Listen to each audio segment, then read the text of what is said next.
You might think that this is a list of all the books that should have been nominated for the Booker Prize but were not. Or maybe it's the names and descriptions of all the missing mothers from the long list that we did get. However, it is neither of those things. These are in fact all of your questions, which today I'm finally going to answer.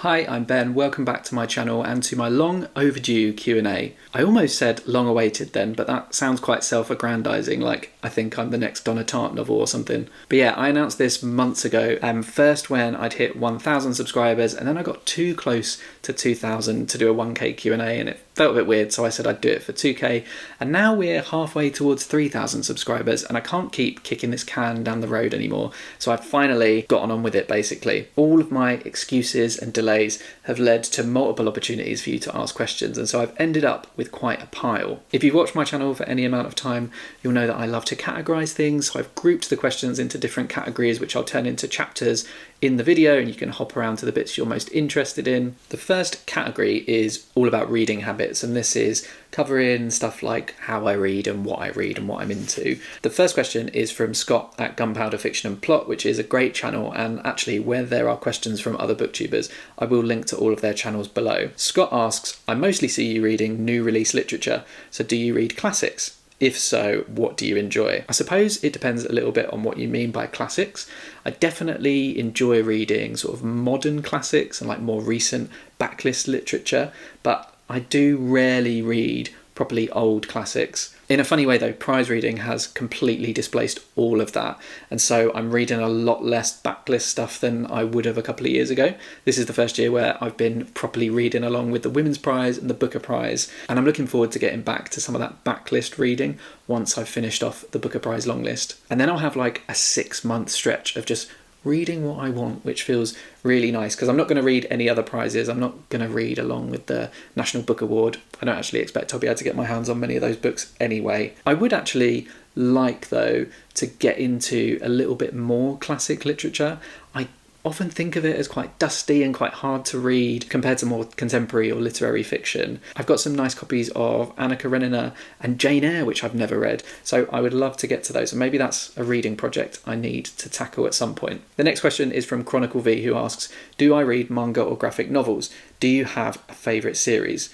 To be honest, not often, but in the last year I have read Mouse, which is a really, really great graphic novel, and I've also read the first 3 volumes of Heartstopper, which I loved. Matt does read quite a lot of graphic novels actually, so we do have quite a decent collection upstairs, and if I do want to get into it a little bit, I should ask him for some advice, and maybe I'll have a few corkers to start off with. Johnny asks, who is an author you will never read?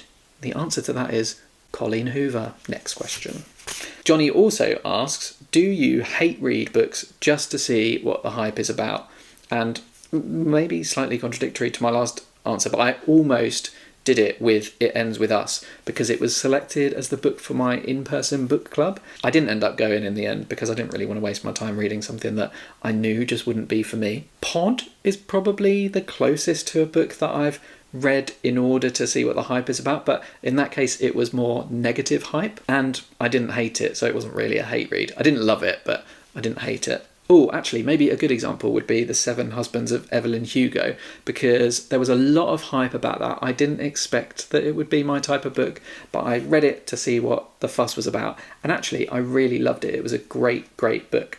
Okay, next, JD Gannon asks, do you have a Goodreads? And the answer is yes, but it is kind of private, and I use it mostly just for tracking my reading. I don't write reviews that often on Goodreads or anything. I just mainly keep it as a personal record. I know a few other people have asked in comments before if they can find me or follow me on Goodreads, and I do need to give it some thought. I don't think I want to make my current Goodreads one that I share everywhere, but maybe I'll set something up on the story graph, or perhaps I could have a second Goodreads account. I don't know, but I will get back to you. Bex at Sniffing the Sheets, also brilliant channel. She asks, how do you usually decide what to read? Are you a read by whim kind of guy, or do you have reading goals? I think it's kind of a mixture of both. Sometimes I do have reading goals, so reading the Booker long list is something that I am working on at the moment. But normally I have a few books in mind. It's not really a TBR because books can like shift in and out of that depending on whim. Like, I'll have this selection of books that I might put on my bedside table or somewhere in my bedroom. And when it's time to pick a new book, I'll grab a pile.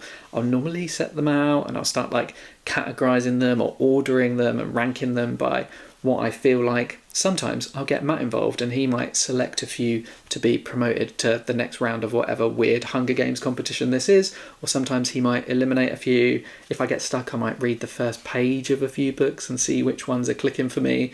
But yeah, it's quite a weird process. I'll be honest about that. Matt did actually take the piss out of me for it in his wedding speech last year, but I think it's fun. Why not make a game out of every opportunity? Next question is from Andre or Luips. I'm not sure which name is right, and YouTube doesn't really help now that it started putting handles rather than display names. Anyway, Andre asks, have you tried delving into other genres like fantasy, horror and mystery? I'd say a bit, but not much.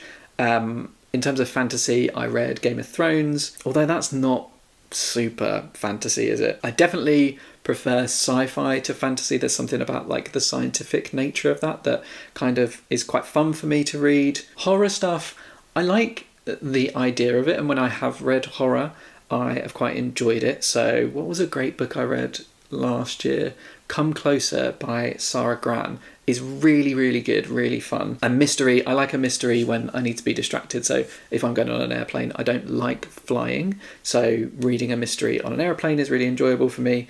But in general, I do read a lot more literary fiction. Another related question from Andre is, do you think being so accustomed to the art of language in literary fiction stifles your enjoyment of other genres that usually don't care too much? E.g. fantasy, romance, etc. That is a great question, and actually my gut feeling is no. I think there was a time where I was a bit more obsessive about chasing beautiful writing, and of course if a writing style jives with you or you're really enjoying the language, that is such a wonderful feeling when you're reading. But I find at this stage in my reading life, I'm actually much more interested in truth and believability. I really like these interesting acts of imagination by authors, but placing characters who are real and believable and grounded into them and seeing how they react. I think that's something that I'm really getting a lot out of literature at the moment, and genre writing can absolutely have that quality, or at least I think it can, because I haven't read any romance, so I can't really comment. Andre also asked, what are your hot takes? And JD Gannon asked, what is my most controversial book opinion? So I'm going to answer these together, and I think I've got three. One is that although I have not read many myth retellings, I am absolutely bored of them. Publishers, we do not need any more myth retellings. Yes, a lot of history was written by crusty old men, and recentering women's voices is a wonderful thing to do, but I am very, very tired of seeing myth retellings on shelves, and they all look the same. Like, I could not tell you the difference between them all. Which kind of leads me into my second hot take, which is that copycat marketing is so dull. There's something really soul-crushing about the reality of a commercial enterprise mashing up against these like really imaginative endeavours of authors, where an author will work on a book for years and years, and then it will get given a cover that looks exactly like 10 other covers out there on the shelves. I get why it happens. It's about trying to like match up readers to books that they're going to enjoy, managing the reader's expectations of what they're going to get when they flip open the first page. But it still makes me sad. Like the recent trend of sexy fruit on the covers of books.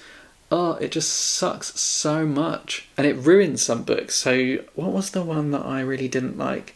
It was it A Certain Hunger, which has the pineapple with the like cleaver through it in the UK and the pineapples bleeding. It's rubbish. Absolutely rubbish. And the US cover is so good because it's like a painting and a woman eating something. My third hot take, though, is probably the one I feel most seriously about, which is that reading is not some sort of elevated or noble hobby. I think there's this really pervasive view, often tied to like the aesthetics of reading, that it is somehow a hobby or an interest that is of higher importance than watching television or playing video games. And I just don't think that's true. I don't think that's a healthy way to view reading. Reading for entertainment or for pleasure is my main reason for reading, and that is absolutely fine. Reading can be very highbrow and intellectual. Like, you could read a textbook, or you could read a really epic historical account of something to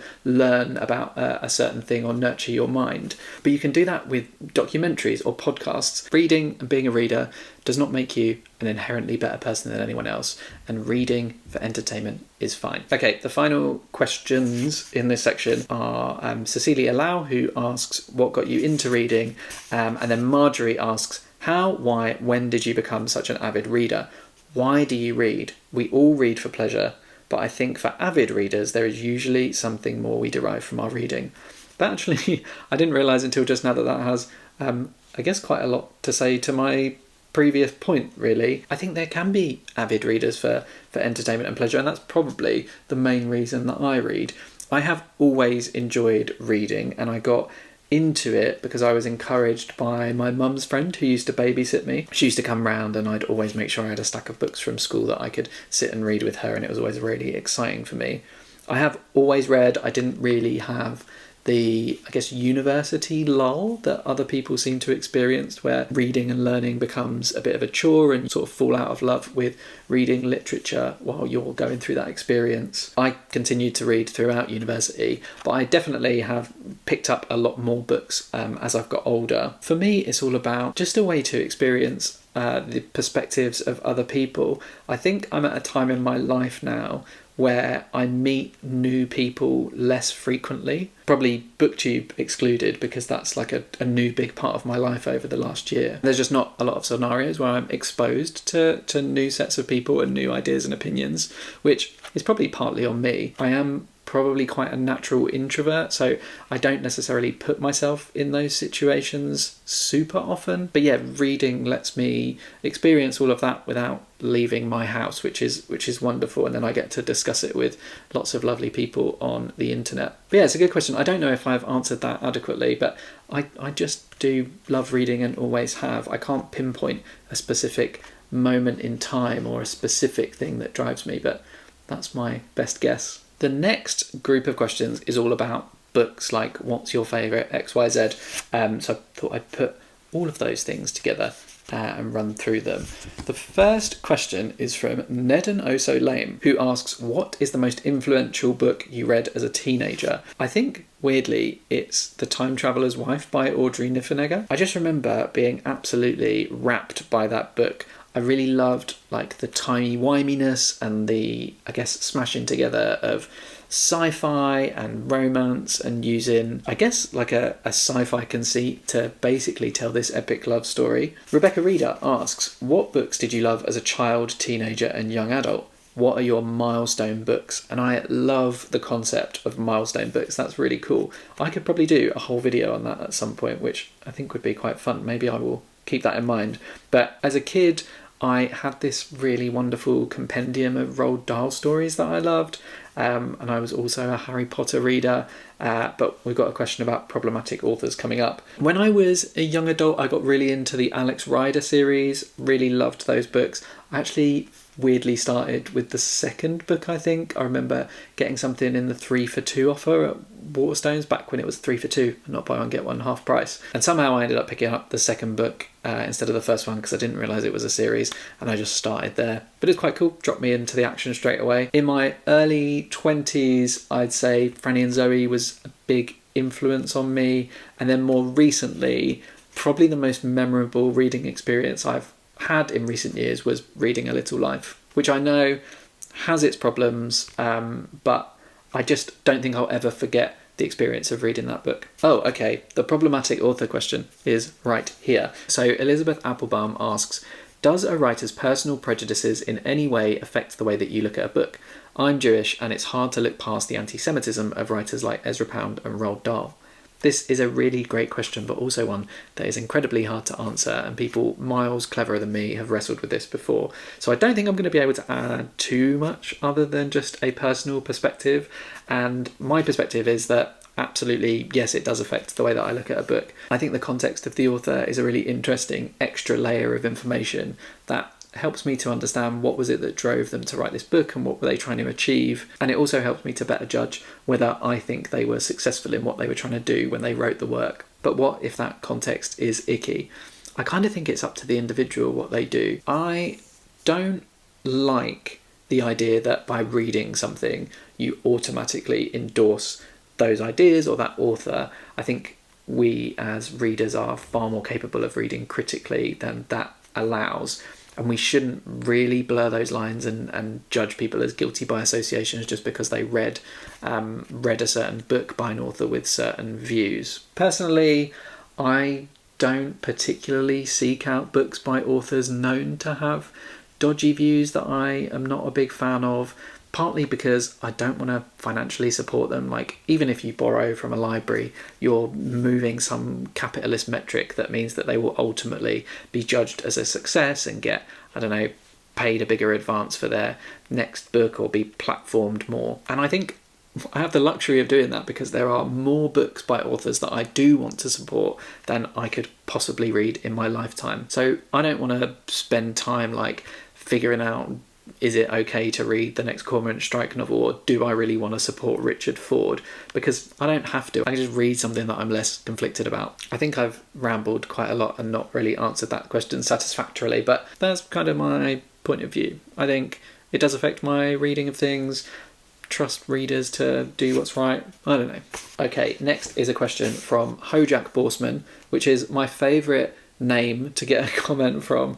I absolutely love that. It's hilarious. Hojack asks, top 3 genres to read and your favourite books among these genres. Number 1 is literary fiction, which I don't think is actually a genre, but it's what I read most. It's what I really enjoy. I've got a whole video on that, which I will link in the description below, but it includes books like Bewilderment, Franny and Zoe, A Little Life, and a couple of others. I'd say second is probably sci-fi, although I don't read as much sci-fi as I would like to, and I do need to correct that at some point in the future. But some of my faves include the 3 Body Problem trilogy, which is, what's that called? The Remembrance of Earth's Past, Project Hail Mary, the Broken Earth trilogy, which I know probably is more fantasy than sci-fi, but it's got a lot of sci-fi elements and I really enjoyed that about it. Third, I don't really have a third genre. I want to say like the next biggest category of books I read is translated literature, but I don't think translated literature is an acceptable genre. It is not something that is a monolith at all.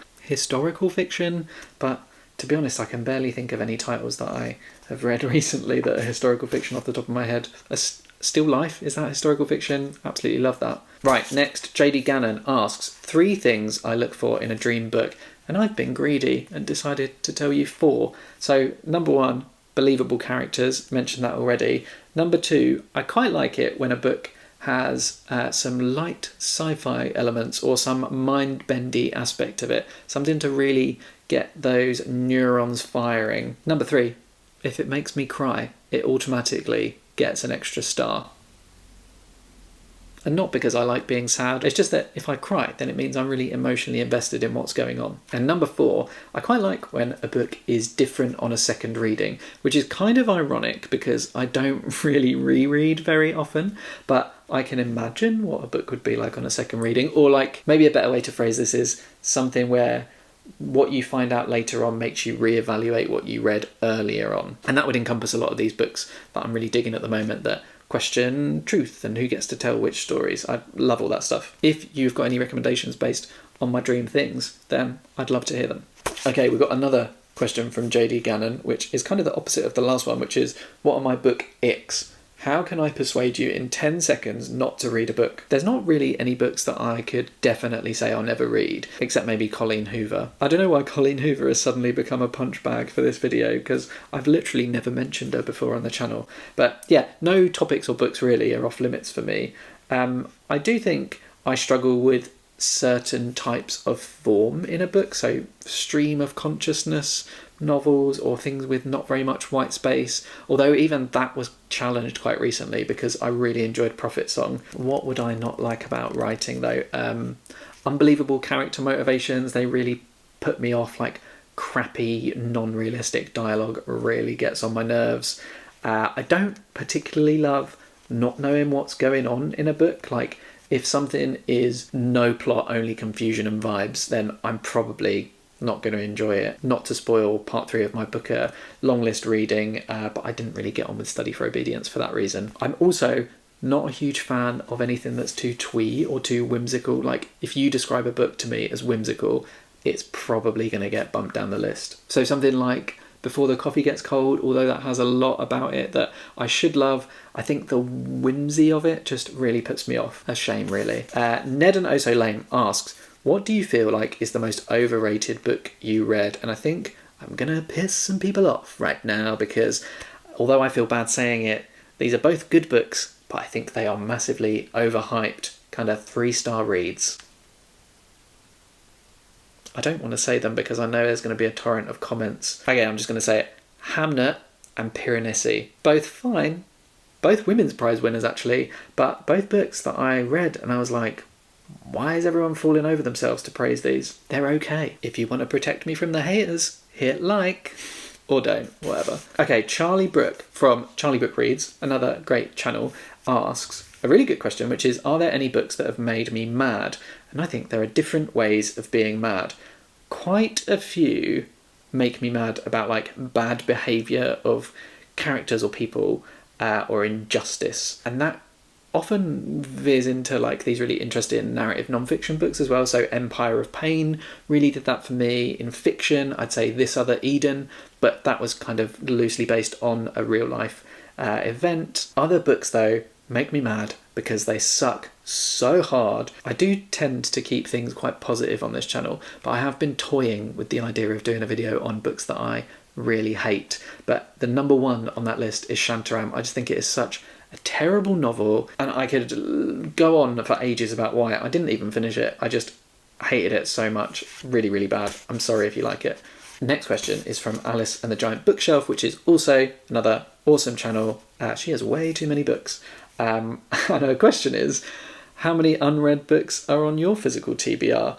And I'll inform you that I also have way too many books. And I wish you hadn't asked this question, because I went and counted them up, and embarrassingly, it's like, I don't want to say. Okay, it's 187. It was 184, but I went to an author event yesterday at Toppings and Company in Bath for an author event because Benjamin Labatut was launching his new book, The Maniac, and giving a bit of an interview there. Really interesting. But not only did I pick up a copy of The Maniac, but I saw another couple of books that I really wanted and haven't been able to find in bookshops recently. So I added another 3 to my list. I am ashamed. It might put me off buying more books in the near future, but probably not. Maybe I should give more regular updates on how many books I've managed to like read versus buy. I think I do read more than I buy, which is good. I just happen to do a lot of both. Right, we're back to Charlie Brooke now with, what is your most precious book in your collection? Doesn't have to be expensive, it could be for sentimental reasons.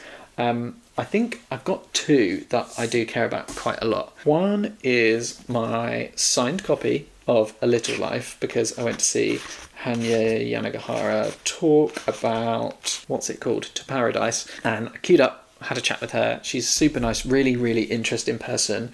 And so I loved just that experience, but also I think despite the criticisms of it and its tendency to kind of torture its characters, I think A Little Life for me was a reading experience unlike any other that I've had before, and I'll never forget that.